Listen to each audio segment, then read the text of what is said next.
베트남에 몇 번 가보면서 느껴진 것이 있습니다. 가는 곳곳마다 과일들이 주렁주렁 열매로 달려 있었기 때문입니다. 좋은 땅에 비가 많이 내리기 때문에 열매를 많이 맺는 것이죠. 벼농사도 삼모작, 심지어 사모작까지 추수를 할 수 있다고 합니다. 참으로 베트남은 어쩌면 축복의 땅입니다. 일하지 않아도 먹을 수 있는 것이 해결되어진다고 합니다. 그런데 반대로 한 방울의 비도 내리지 않는 사막이 있습니다. 그런데 그곳에 선인장도 자라고 키가 나지막한 여러 식물들이 자라는데 신비하게도 꽃이 피고 열매를 맺는다고 합니다. 어떻게 가능한 일인가? 그것은 사막의 낮과 밤의 기온의 차가 매우 심하다고 합니다. 낮에는 뜨거운 햇빛이 내리쬐지만 밤이 되면 기온이 내려가서 추워진다고 합니다. 그 기온 차에 의하여서 아침에 많은 이슬이 맺힌다고 합니다. 그 이슬로 말미암아 선인장과 여러 식물들이 살아가고 심지어 꽃을 피우고 열매를 맺는다는 것이죠. 좋은 땅에 좋은 기후에서도 열매를 맺고 척박한 땅의 기후가 좋지 않아도 그곳에 꽃이 피고 열매를 맺는 것입니다. 그 이유가 무엇이겠습니까? 바로 이 좋은 땅과 좋은 기후에서도 땅의 능력, 내리는 햇빛과 내리는 비의 능력으로 열매를 맺습니다. 사막에도 꽃이 피고 열매를 맺는 것은 이슬의 능력으로 그렇게 꽃이 피고 열매를 맺는 것이지요. 사도행전 1장 8절 오늘 읽은 말씀은 예수님께서 승천하시기 직전에 지상의 삶에서의 마지막으로 주신 말씀입니다. 그 말씀의 내용이 어떤 내용이 있습니까?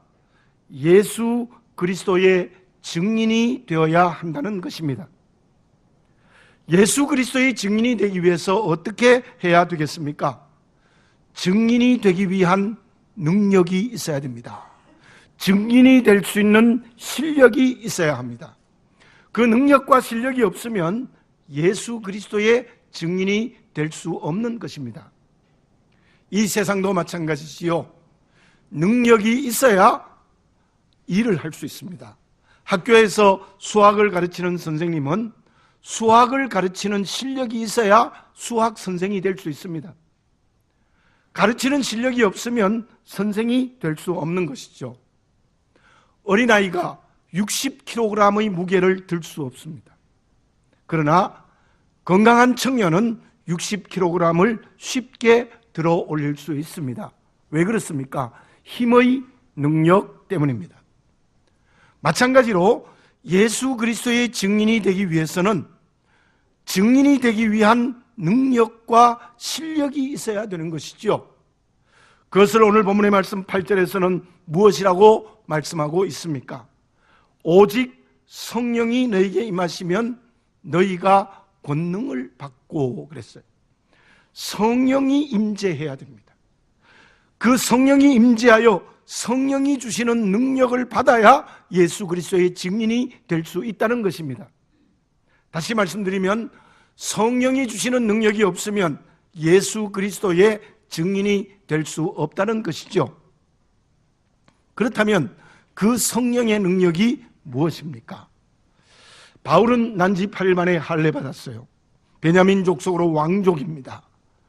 바리새인으로 거룩한 율법을 지키는 그릇입니다. 가말리엘 문화생으로 율법에 정통합니다. 헬라 철학으로 지식적 능력이 있습니다. 바울이야말로 제가 앞에서 예를 든 대로 좋은 땅, 좋은 환경에 있는 사람이었습니다. 그래서 그는 좋은 열매를 맺는 인생의 걸음을 걸어갔습니다. 빌립보서 3장에서는 제가 말씀드린 것을 다 버렸다고 말씀하지만 결국 바울이 가지고 있었던 모든 것, 난지 8일 만에 할례받고 베냐민족 속이고 바리새인이고 헬라 철학에 정통하고 율법에 정통하고 로마 시민권을 가지고 있는 모든 것에 성령의 기름 부음을 받은 겁니다. 그래서 그것이 성령의 능력이 되어진 것입니다. 그래서 바울은 열쇠 서신을 그의 지식으로 쓴 겁니다. 물론 영적 능력으로 함께 지식이 사용되어진 겁니다. 그 지식이 성령으로 기름 부음 받으니까 열쇠 서신을 오늘 우리에게 주시는 하나님의 말씀이 되어졌습니다. 그 능력으로 바울은 복음을 증거하여 로마에까지 복음을 증거하여 구원하고 교회를 세우는 놀라운 일을 한 것입니다. 반대로 베드로를 봅시다. 베드로는 바울처럼 헬라 철학적 지식도 없습니다. 가말리엘 문화생이 되어 율법을 배우지도 못했습니다. 그는 어쩌면 바울에 비하여 명문 가족이 아니었습니다. 로마 시민권도 없었습니다. 어부로서 대대의 갈리바다에서 고기를 잡았습니다. 그럼에도 불구하고 하나님은 베드로에게 새벽 이슬과 같은 능력을 주셨습니다. 그 능력이 성령의 능력이 되어 어려운 환경 속에서도 그는 주님의 제자가 되어 예수 그리스도의 증인이 되어진 것입니다. 저와 여러분, 성령의 능력을 막연하게 생각하지 마시기를 바라겠습니다. 성령의 능력이 신비한 무슨 능력일 수도 있지만 그것만은 아니라는 것입니다. 성령의 능력이 무엇입니까? 내게 있는 물질과 건강과 지식과 지위와 다른 사람이 가지지 않고 있는 모든 세상의 가치들이 성령으로 기름 부음을 받을 때에 그것이 성령의 능력이 된다는 거예요. 그렇지 않으면 그것은 성령의 능력이 되지 않습니다. 단순한 지식, 단순한 물질로 끝나고 마는 것입니다. 저와 여러분, 우리 교회가 원래 성령의 능력으로 증인이 되는 교회가 되자고 했는데 예수 그리스도의 증인은 그냥 되는 것이 아니라는 것입니다. 내가 가지고 있는 건강과 지위와 물질과 지식과 모든 것에 성령으로 기름 부음 받는 역사가 일어나시기를 바라겠습니다. 그게 기도의 경건이든지 말씀의 경건으로든지 어떤 통로를 통해서도 내게 있는 모든 세상의 가치들이 성령의 능력으로 바뀌어져야 되는 것입니다. 그때 우리들이 예수 그리스도의 증인이 될 수 있는 것입니다. 바울일 수도 있습니다. 베드로일 수도 있습니다. 좋은 땅에 내리는 햇빛과 좋은 땅과 빌 수도 있습니다. 척박한 사막일 수도 있습니다. 그러나 우리가 성령의 기름을 받기만 하면 그것이 성령의 능력이 되어서 예수 그리스도의 증인이 된 데 사용하면 하나님이 주시는 전능의 능력이 될 수 있을 줄로 믿습니다. 보십시오. 바울이 가지고 있는 지식의 성령의 능력이 되니까 그게 말씀이 되는 역사가 일어나지 않았습니까? 그 지식을 훨씬 능가하는 성령의 전능의 능력이 내가 가지고 있는 것을 통하여 일어난다는 겁니다. 우리 모두 오늘 이 예배를 드리면서 가장 중요한 것은 내가 가지고 있는 모든 세상의 가치들이 성령의 기름을 부음받아 성령의 능력이 되는 역사가 일어나야 될 줄로 믿습니다. 그때 우리는 예수 그리스도의 증인이 될 수 있습니다. 그러면 내게 있는 모든 세상의 가치들이 성령의 능력이 되어 나의 한계를 넘어서는 하나님의 전능의 능력이 되어 예수 그리스도의 증인이 된다고 한다면 그 성령의 능력은 어떤 사람이 받을 수 있습니까? 기도의 경건과 말씀의 경건을 통해서 성령의 능력을 받는다면 구체적으로 무엇을 통해서 성령의 능력을 받을 수 있는 것입니까? 고기잡이를 좋아하는 소년이 있었습니다. 어느 날 소년이 큰 물고기를 잡은 어부를 보고 깜짝 놀랐어요. 자기가 잡은 고기는 조그마한 고기들밖에 없는데 그 어부는 큰 물고기를 잡았어요. 어부에게 물어봅니다. 나는 하루 종일 잡아도 내 전부 잡은 것이 이 큰 물고기 한 마리 무게도 안 되겠는데요. 어부는 이렇게 말합니다. 나만의 비결이 있단다. 가르쳐 주세요. 넌 주로 어디에서 물고기를 잡니? 예, 저는 잔잔한 물결에 얕은 곳에서 낚시를 던집니다. 그렇게 대답을 했어요. 어부는 크게 웃으면서 이렇게 말했습니다. 나는 그곳에서 고기를 잡지 않는단다. 상류로 올라가서 물결이 가장 거세게 흐르는 곳에 낚시를 던져서 고기를 잡는단다. 어부는 계속해서 이런 말을 합니다. 얘야, 물살이 약한 곳에는 피라미밖에 왔다 갔다 하는 고기가 없다. 왜냐하면 피라미는 몸집이 작아서 산소가 부족해도 돼. 충분히 살 수 있어. 그러나 큰 물고기는 그곳에서 살 수 없지. 산소가 많이 필요하기 때문에 물살이 거센 상류로 올라간단다. 어려운 곳, 물결이 센 그곳에 낚시를 해야 큰 물고기를 잡게 되는 거지. 너가 큰 물고기를 잡고 싶으면 거센 물결이 일어나는 상류로 올라가거라. 누가 큰 물고기를 잡습니까? 물결이 거센 곳, 얕은 곳, 조용한 곳이 아니라 물결이 거세게 흐르는 그곳에 낚시를 던져야 큰 물고기를 잡을 수 있다는 것입니다. 성령의 능력으로 증인이 되는 사람이 누구입니까?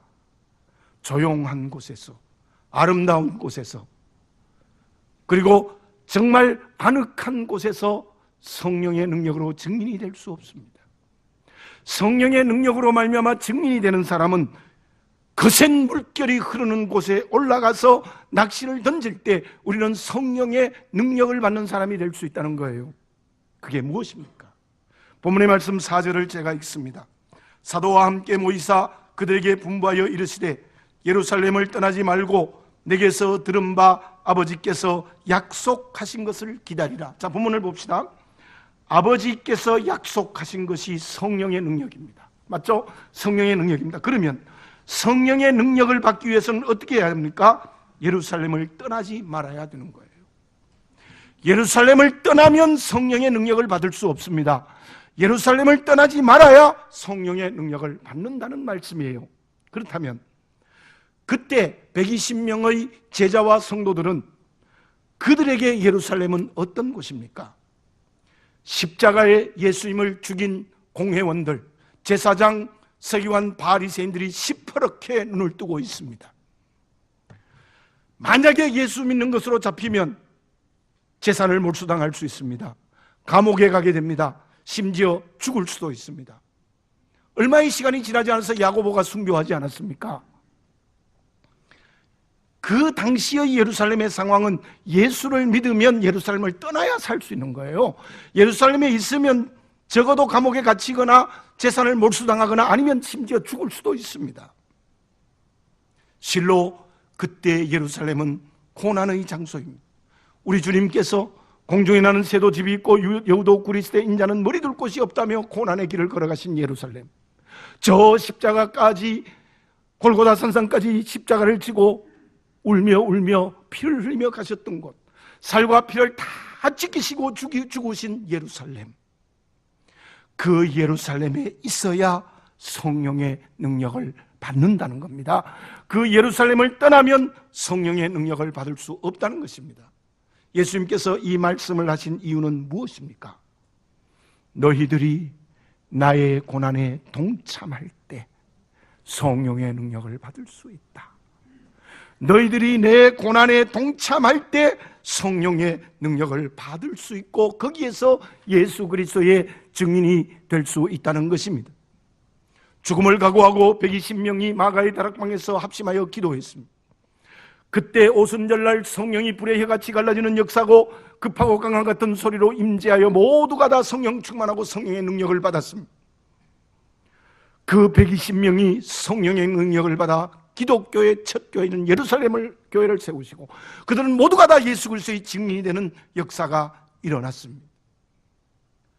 사랑하는 교우 여러분들, 내게 있는 건강과 물질과 지위와 내게 있는 모든 것을 주의 고난에 동참하는 데 사용하시기를 바라겠습니다.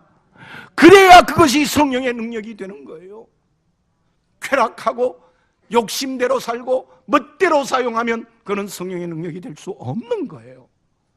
내게 있는 모든 세상의 가치들이 주의 고난에 동참하는 데 사용될 때 그것이 성령의 능력이 되는 것입니다. 바울이 데살로니가 교회에 편지하면서 데살로니가전서 1장 6절에 이런 말씀을 하고 있습니다. 너희는 많은 환난 가운데 성령의 기쁨으로 말씀을 받아 우리와 주를 본받은 자가 되었으니, 이 말씀을 좀 넓게 해석하면 무슨 뜻인가 하면은 데살로니가 교인들은 예수 믿기 때문에 환난과 박해를 많이 받았다는 거예요. 주의 이름 때문에 환난을 받았다니까 성령이 충만해졌다는 거예요. 성령의 능력을 받았다는 거예요. 그게 뭐냐? 주를 본받았다. 주를 본받았다. 주의 고난에 동참하니까 성령의 능력 받고 예수 그리스도의 증인이 되었다는 말씀입니다. 실제로 우리 데살로니가 교회는 어떤 역사가 일어났습니까? 믿음의 역사가 일어났습니다. 사랑의 수고를 했습니다. 소망의 인내를 감당했습니다. 실로 이 데살로니가 교회는 자기가 가지고 있는 것이 성령으로 기름 부음 받아 주님의 고난에 동참하니 그것이 성령의 능력이 되어 예수 그리스도의 증인이 되는 교회가 되어졌다는 것입니다. 왜 우리가 성령의 능력을 못 받습니까? 기도와 말씀의 경건을 아무리 해도 성령의 능력을 못 받는 이유는 내게 있는 것이 주의 고난에 동참하지 못하기 때문이에요. 라오디게아 교회가 어떻습니까? 계시록 3장 17절에 보면 나는 부자라 부여하여 부족한 것이 없도다. 실제로 이 라오디게아 교회는 환난도 핍박도 없었습니다. 돈이 많았습니다. 세상에서도 잘 살았습니다. 교인들이 많이 모이는 7교회 중에 어쩌면 가장 큰 교회였습니다. 그런데도 부자라 부여하여 부족한 것이 없다 하나 이어지는 말씀을 보세요. 곤고하고 가련하고 가난하고 눈멀고 벌거벗었다 그랬어요. 영적으로 그렇다는 거예요. 그들이 가지고 있는 것을 통해서 주의 고난에 동참하지 못했어요. 지 좋은 데 사용하는 거예요. 예수 믿지만 세상에 가면 똑같이 쾌락의 길을 걸어가고 똑같이 세속화되고 똑같이 세상 재미로 사는 거예요. 그러니 그 교회가 성령의 능력이 임재하겠습니까? 예수 그리스도의 증인이 되겠습니까? 주님의 책망만 받지 않았습니까? 그리스도인에게 무엇이 용기입니까? 무엇이 비겁한 것입니까? 폴 틸리는 이런 말을 했습니다. 용기란 가장 중요한 것을 얻기 위하여 첫째, 두 번째를 버릴 수 있을 때에 이루어진다 그랬어요. 내가 가장 귀하게 생각하는 아브라함에게 이삭과 같은 첫 번째 것을 버릴 때 그 사람이 그리스도인의 용기라는 거예요. 무엇을 위해서요? 내게 있는 모든 것을 주의 고난에 동참하는 것으로 사용하는 용기입니다. 그렇게 못하는 자가 비겁한 자예요. 영적으로 비겁한 자입니다. 원래 우리 개인 또 우리 교회 공동체가 성령으로 증인이 되는 교회가 되자고 했는데 여기서 가장 중요한 것은 내게 있는 모든 것이 하나님이 주신 선물인 줄 알고 그것을 통하여 주의 고난에 동참하는 선택의 결단을 할 때 그것이 성령의 능력이 되는 놀라운 역사가 일어나게 되는 줄로 믿습니다. 마태복음 10장 39절에 주님은 이렇게 말씀하십니다. 자기 목숨을 얻는 자는 잃을 것이요 나를 위하여 자기 목숨을 잃는 자는 얻으리라. 주님을 위하여 목숨을 버릴 수 있겠습니까? 로마서 8장 14절에 보면 하나님의 영으로 인도함을 받은 사람은 하나님의 아들이라. 성령을 받은 사람은 하나님의 아들이라. 로마서 8장 17절에 보면 자녀이면 상속자 곧 하나님의 상속자요 그리스도와 함께한 상속자니 우리가 그와 함께 영광을 받기 위하여 고난도 함께 받아야 할지니라. 아멘입니다. 성령으로 하나님의 자녀가 되어졌으면 내게 있는 모든 것을 통하여 주의 고난도 함께 받아야 하늘의 영광이 주어진다는 말씀이지 않습니까?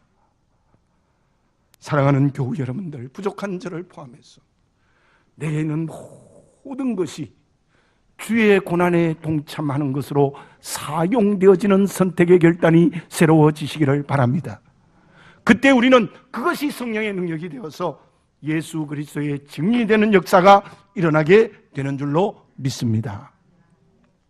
그러면 주의 고난에 동참하면 그것이 성령의 능력이 되어 예수 그리스도의 증인으로 살아가게 된다면 예수 그리스도의 증인으로 살아가는 것이 구체적으로 무엇이겠습니까? 아모레 퍼시픽 그룹의 회장이 서경배 회장입니다. 그 회장은 아버지를 이어서 기업의 회장이 되어졌어요. 그런데 대부분의 제2세 회장들은 그 기업을 맡으면 자꾸 회사를 확장합니다. 안 하던 건축업도 하고 여러 회사를 유통업도 하고 자꾸 이렇게 늘리는데요, 이 서경배 회장은 반대로 했어요. 그걸 아버지로부터 받아가지고는 어떻게 했느냐 하면 모든 계열을 정리했어요. 반대로 한 거예요. 그래서 화장품에만 집중하고 올인을 한 겁니다.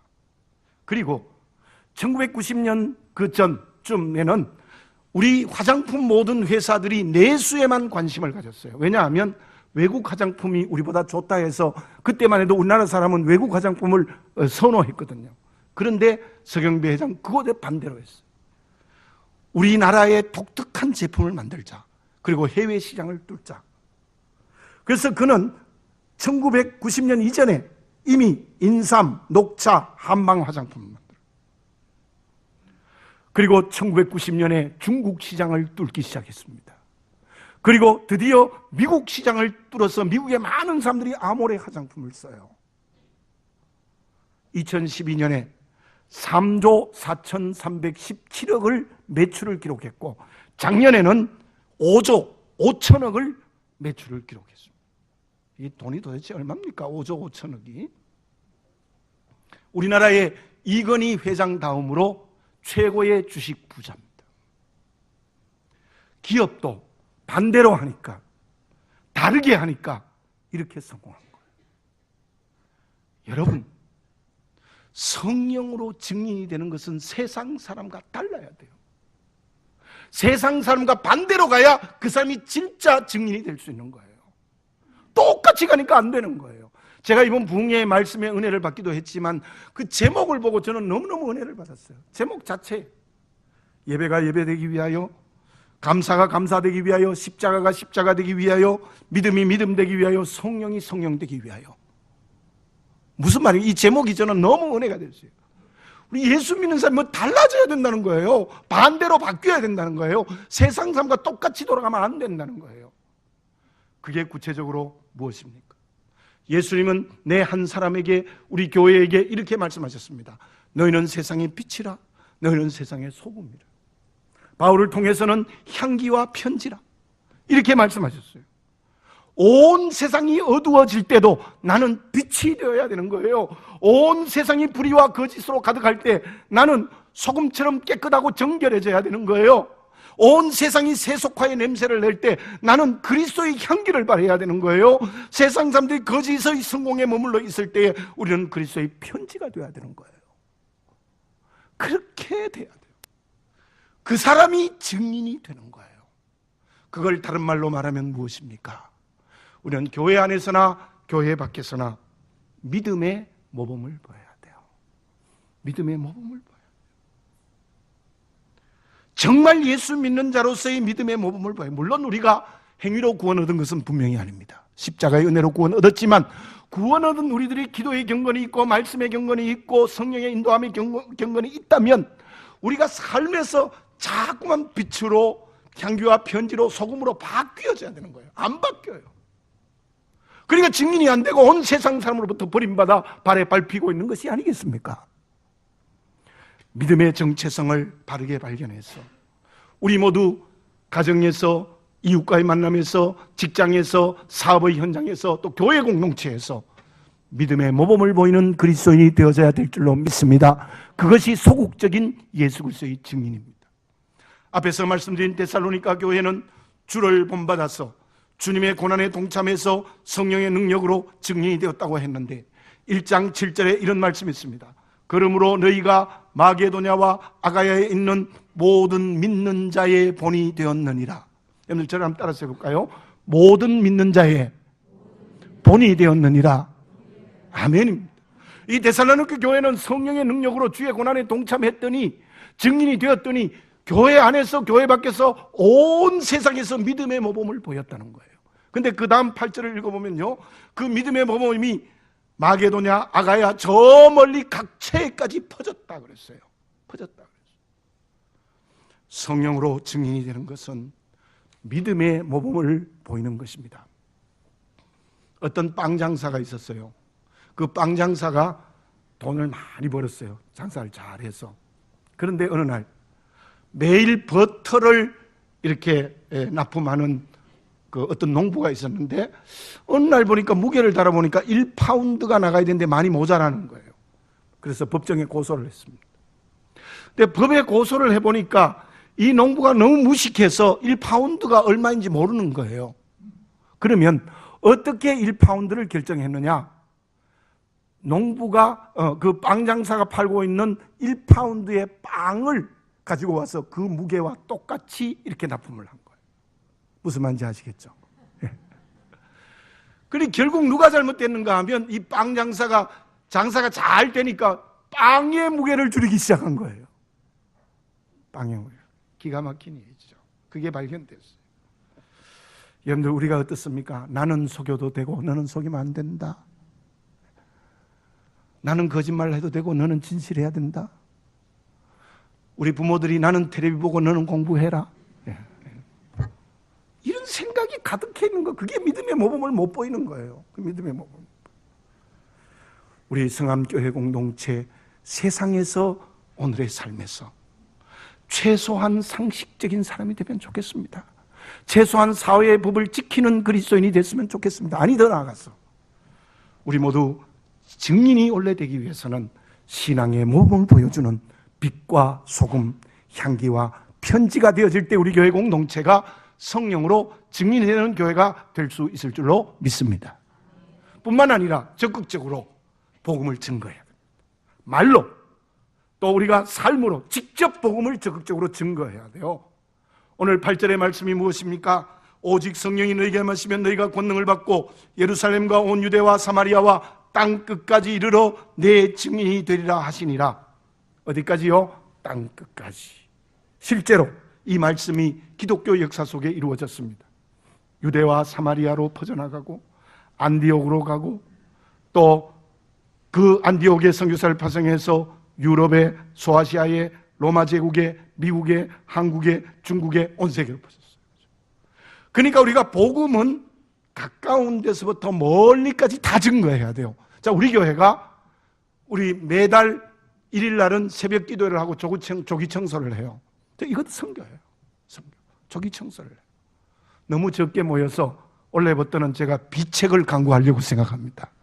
정신 차리고 들으시기를 바라겠습니다. 그리고 저 베트남의 교회를 또 세우지 않습니까? 그러니까 가까운 곳에서부터 동네로부터 멀리까지 여러분들 가정에서부터 직장과 사업 또 저 외국에까지 우리가 복음을 증거해야 됩니다. 장소에 한계가 없는 거예요. 그 일을 감당하는 우리 개인, 우리 교회가 되어져야 될 줄로 믿습니다. 그리고 또 한 가지 디모데후서 4장 2절에 보면 바울이 디모데에게 이런 말을 합니다. 너는 말씀을 전파하라. 때를 얻든지 못 얻든지 항상 힘쓰라. 시간의 한계가 없어요. 대개 우리가 물어보면 이런 말을 잘 대답합니다. 원래 교사 좀 하십시오. 시간이 없는데요. 시간이 없대요. 시간이 없어요. 누구는 뭐 시간이 있어서 하는 것입니까? 전부 전도하자 그러면 전부 핑계가 시간이 없대요. 주의 말씀 들으시기를 바랍니다.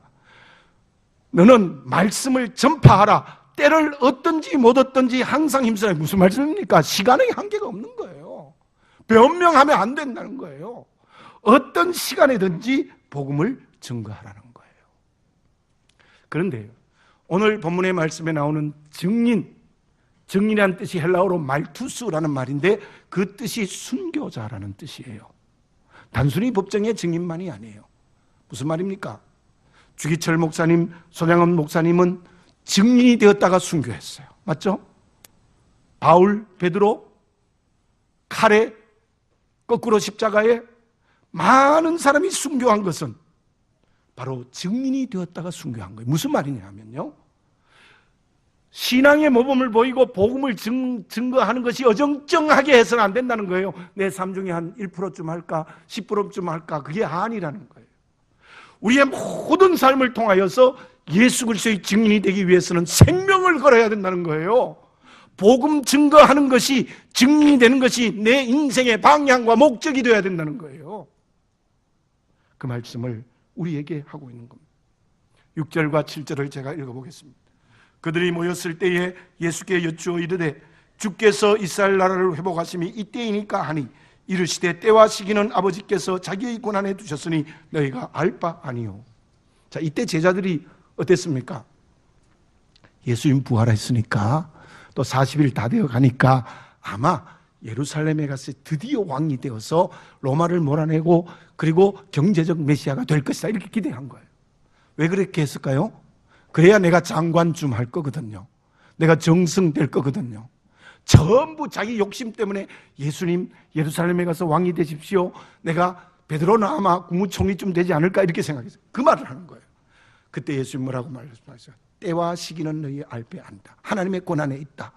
너희의 알 바 아니야. 그건 하나님의 권한에 있어. 그리고 1장 8절을 얘기한 거예요. 세속적 욕심의 증인이 되는 길이 없습니다. 증인이 되는 길이 없습니다. 정말 순교적 사명을 감당할 때 예수 그리스도의 증인이 된다는 것을 다시 한번 분명히 하고 우리는 언제나 믿음의 모범과 그리고 예수 그리스도의 이름을 직접 증거하는 그리스도인이 되어져야 될 줄로 믿습니다. 결과가 어떻게 되어졌습니까? 예루살렘 교회가 탄생했어요. 사도행전 2장에 앞에서 말씀드린 대로 예루살렘 교회가 탄생하고 그 예루살렘 교회가 안디옥 교회를 개척하고 그곳에서 구원받는 사람이 날마다 많아지고 교회가 세워지고 세상이 하나님의 나라가 되는 역사가 일어났습니다. 우리가 성령의 능력을 받아 증인이 되기만 하면 구원받는 사람이 많아지는 줄로 믿습니다. 교회가 세워지는 줄로 믿습니다. 우리 베트남에 7번째 교회를 세웠는데 교회가 세워지는 역사가 일어납니다. 그리고 온 세상이 하나님의 나라가 되는 역사가 일어나게 되는 줄로 믿습니다. 9절, 10절, 11절을 설명해 드리겠습니다.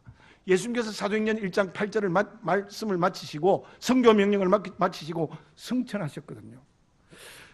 그랬더니 제자들이 예수님이 승천하는 걸 가만히 쳐다보고 있는 거예요.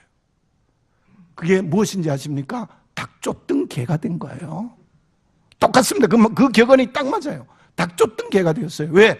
예수님을 통해서 뭐 한 자리 할 줄 알았는데 저 갚버리시니까 멍하니 쳐다봤죠. 그러니까 11절에 천사들이 이런 말을 합니다. 갈릴리 사람들아 어찌하여 서서 하늘을 쳐다보느냐? 야단친 거죠. 어찌하여 서서 하늘을 쳐다보느냐? 너희 가운데서 하늘로 올려지신 이 예수는 하늘로 가심을 본 그대로 오시리라 하였느니라. 예수님이 재림하신다는 약속입니다. 주님 역사의 마지막에 재림하십니다. 우리를 구원하고 상 주실 줄로 믿습니다. 누구에게 상을 줄까요? 예수 그리스도의 증인된 사람에게 영원히 쇠하지 않는 하늘의 상을 주실 줄로 믿습니다. 분명히 우리가 예수 그리스도의 이름으로 성령의 능력을 받아서 증인이 되기만 하면 교회가 세워지고 구원받는 사람이 많아지고 세상이 하나님의 나라가 되고 그리고 저 천국에는 상급 쌓여지는 역사가 일어나는 줄로 믿습니다. 누가 매일 내 통장에 86,400원을 입금시켜 준다면 얼마나 기분 좋겠습니까? 공짜로. 기분 좋겠죠? 그런데 조건이 있습니다. 내가 86,400원을 줄 터이니 오늘 하루 동안 다 써야 돼. 그냥 저축해 두면 안 되고 다 써라는 거예요. 다 쓴다는 게 조건입니다. 그러면 여러분들 쓰겠습니까? 안 쓰겠습니까? 통장에 넣어두면 없어지는데요? 뭐 사탕을 사 먹든지 뭘 사 먹든지 사 먹어야 되겠죠. 그죠? 써야 돼요. 여러분, 하루의 시간이 86,400초예요. 하나님이 주신 선물입니다. 시간. 24시간 하나님 주신 선물입니다. 어떻게 사용하시겠습니까?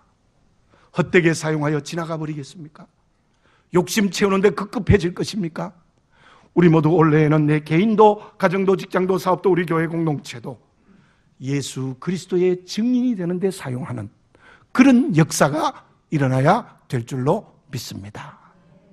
사랑하는 교우 여러분, 우리가 정신을 차리고 근신합시다. 참 조심하고 사명을 감당합시다. 원래 우리가 함께한 목표인 성령으로 증인이 되는 교회, 우리가 모두 마음을 합하여 교회가 그 방향으로 나가고 여러분들 개인도 가정도 직장도 그 방향으로 나가서 열매가 가득 맺혀지는 아름다운 한 해가 되어주시기 바랍니다. 기도드리겠습니다. 사랑하는 아버지 하나님, 저희들 다시 한번 내 자신을 보게 해 주시옵소서. 내게 있는 모든 세상의 가치들이 주의 고난에 동참하고 있는지, 내게 있는 모든 것이 성령으로 기름 부음을 받아 진정 하나님께서 기뻐하시는 것들이 될 수 있는지를 보게 하시고, 내 모든 가치들이 주의 고난에 동참하여 성령의 기름 부음을 받고 그것이 성령의 능력이 되게 해 주시옵소서. 그로 말미암아 믿음의 모범을 보이고 주의 이름을 증거하는 예수 그리스도의 증인이 되게 해 주시옵소서. 하나님 도와주시옵소서. 은혜로 함께하여 주시옵소서. 능력 주시옵소서. 하나님 임마누엘 하여 주시옵소서. 그래야 우리 성함교회 공동체가 올해는 성령으로 증인이 되는 교회가 되며 성령으로 증인되는 삶의 걸음을 걸을 수 있도록 인도해 주시옵소서. 시간을 낭비하지 말고 우리에게 주어진 은혜로 주신 하나님의 선물인 시간을 성령으로 증인이 되는데 사용할 수 있도록 도와주시옵소서. 예수님의 이름으로 기도드립니다.